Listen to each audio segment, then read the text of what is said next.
Hello everyone, I'm a graduate student from Gachon University Computer Engineering Department.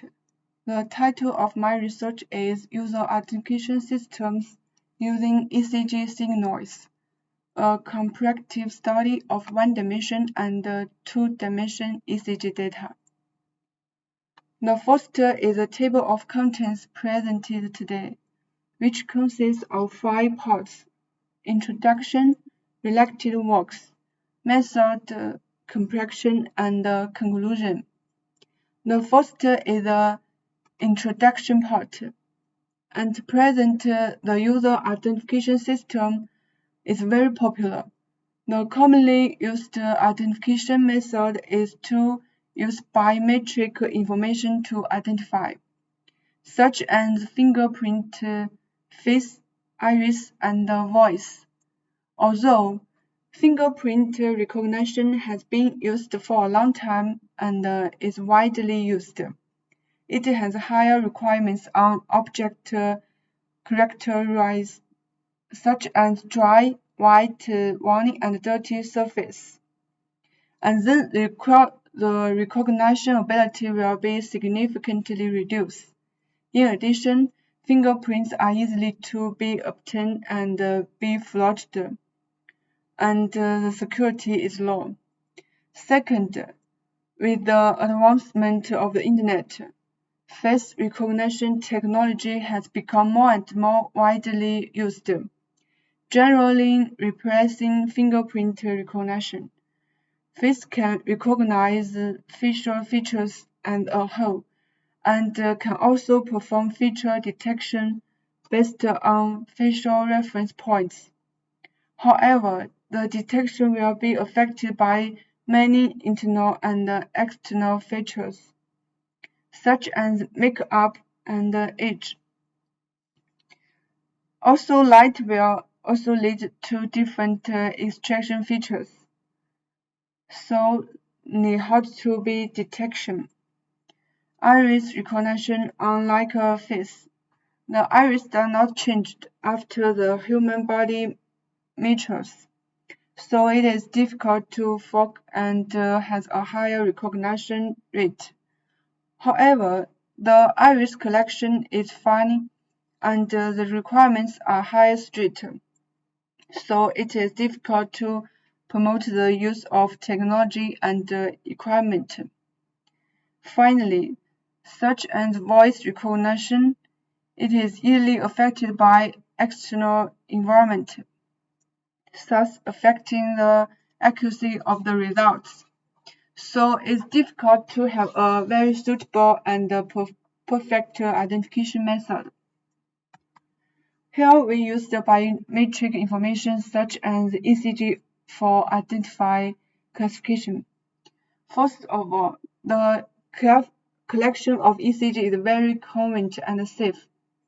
It only needs to touch the skin of the human body with electrodes to record the activity signal of the heart, and the ECG signal trace is then generated.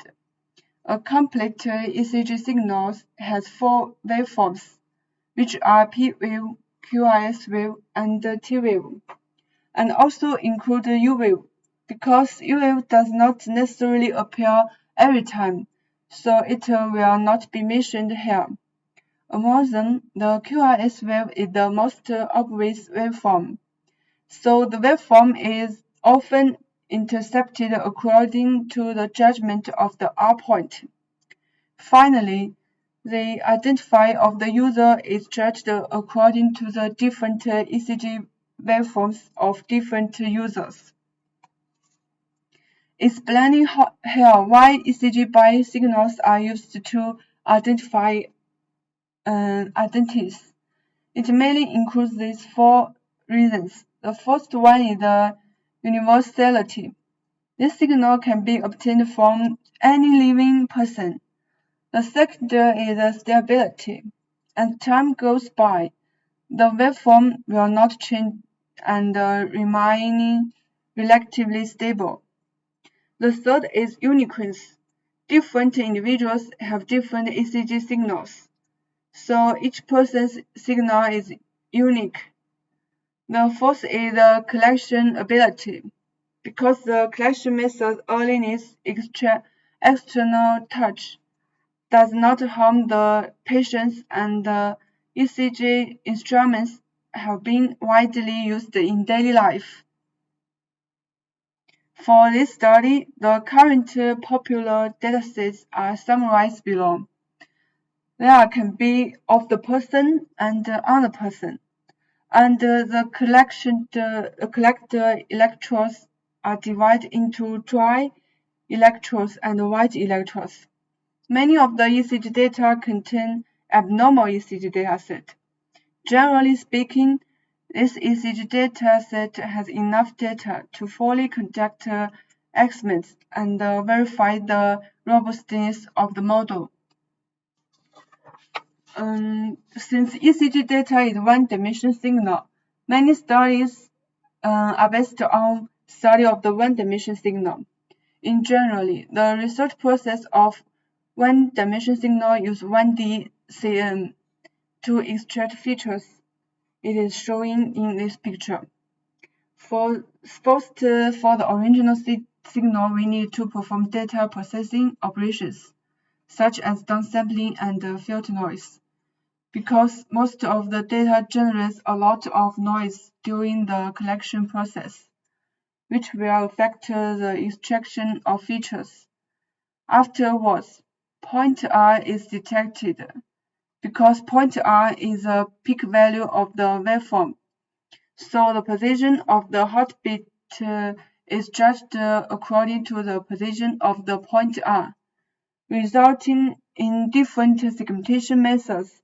There are signal segmentations, overlapping, and multiple heartbeat segmentations can be combined as input to the model. After the heartbeat segmentation is standardization. It can be input into the one-dimensional CAN model for a feature extraction, and finally use SVM, KN, RBF, and other methods for classification. As for how to use two-dimensional for feature extraction, the main process is shown in the picture. First, convert the one-dimensional ECG signal into two-dimensional matrix. Select an operator Windows scale and use wavelet transform, short time Fourier, and other methods to generate different spectrograms, scorograms, and two-dimensional matrix such as MFCC of the signal. Therefore, they are input into different two-dimensional neural networks, such as VGGNet, ResNet, Exception, DesNet, and other neural networks, to perform feature extraction and user classification operations. In this research study, I summarized some experimentation results for 1D neural network and 2D neural network. Different methods have their own advantage and disadvantage. For example, the first one converts a one-dimensional signal into two-dimensional signal, which improves the accuracy of user recognition, but generates additional computer collection and increases the dataset. In most of the study, it is showing that using ECG for user identification, 2D dimensional neural network can take higher accuracy than one-dimensional neural network. However, it adds additional computation costs. For this study, the important conclusions and follows. The first original 1D data can be used as it is for analysis and identification of the users. But for accuracy and identification process of data two-dimension conversion technologies are also applied.